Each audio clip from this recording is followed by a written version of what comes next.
Oh my god, a new Deftones album? Y'all know what that means, right? That's right. That means this is the perfect time to remind you of the live Super Mario 64 drinking game I will be hosting on the Metal Meltdown tonight! I will be there. The cast of the Moving Mavs podcast will be there. I'm willing to bet that Jamie Horsley and Quest for Metal will be there in the live chat as well. They always tune into these live drinking games. And I'm hoping that you'll be there at approximately 3 p.m. Pacific Time, 6 p.m. Eastern Standard Time tonight! Oh, would you look at the time? I said all of that a lot faster than I thought I would. So, how much time do I have left? Like 8 minutes? 9 minutes-ish? Alright, I guess I can spare a few minutes to talk about the new Deftones record. Why not? We're already here.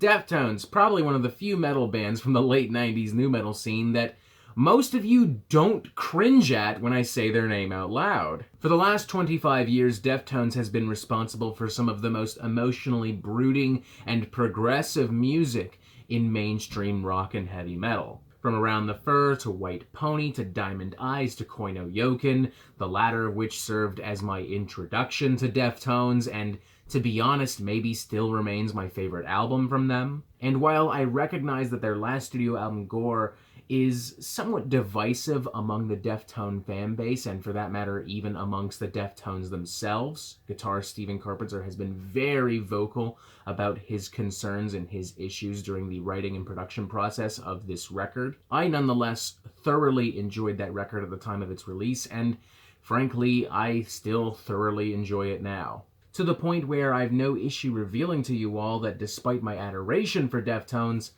Gore is the only album of theirs I own on vinyl. Not for lack of trying, mind you. Let's make that very clear. I like that the music isn't as guitar-driven. I like that songs are formed and wrapped around Chino Marino's vocal melodies and textures, and I like some of the more subtle new influences from alternative rock and progressive rock. For these reasons, I approached Ohms with a very cautious optimism, because as much as I still very much enjoy the more traditional Deftones sound, I also don't want them to fall into some kind of creative rut, making the same album over and over and over again. Thankfully, I think Ohms has found a very comfortable spot directly in between what is expected of the band and what is unexpected of the band. Because while this inarguably falls in line with whatever sonic description you may have for Deftones, there are still some subtle creative flourishes across the record that give Ohms its own unique atmosphere. There are some influences from new wave and early 2000s alternative rock, particularly in these very atmospheric synthesizers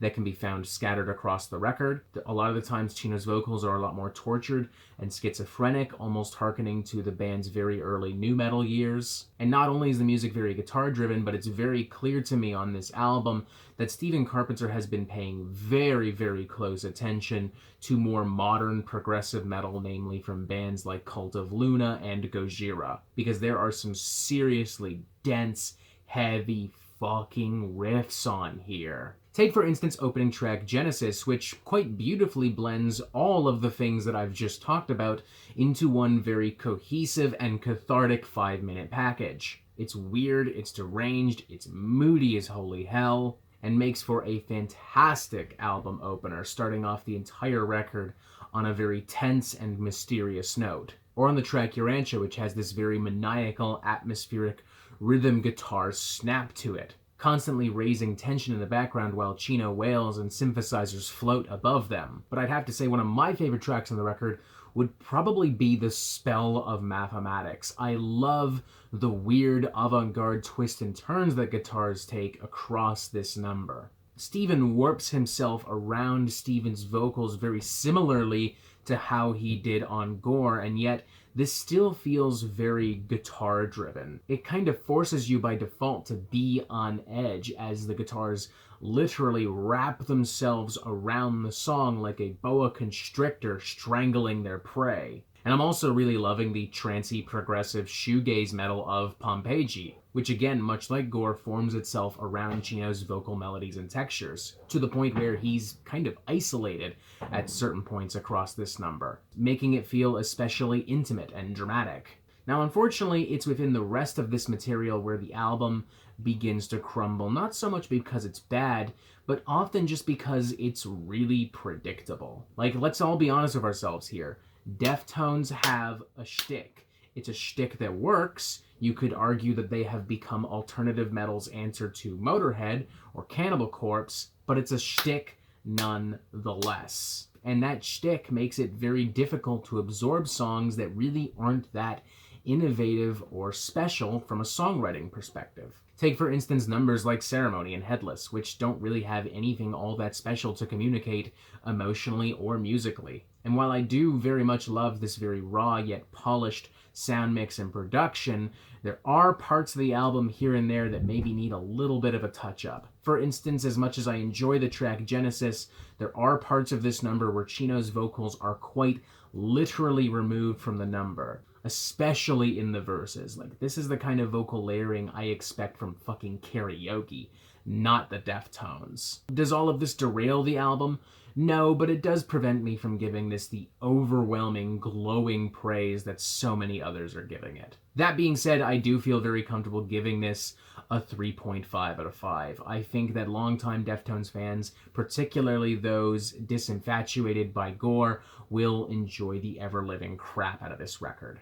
It's everything we've come to know and expect from Deftones, with a few unexpected twists and turns to help keep things fresh, dynamic, lively, and spicy. Do I hope that Deftones will continue to expand on the more experimental flavors of this album?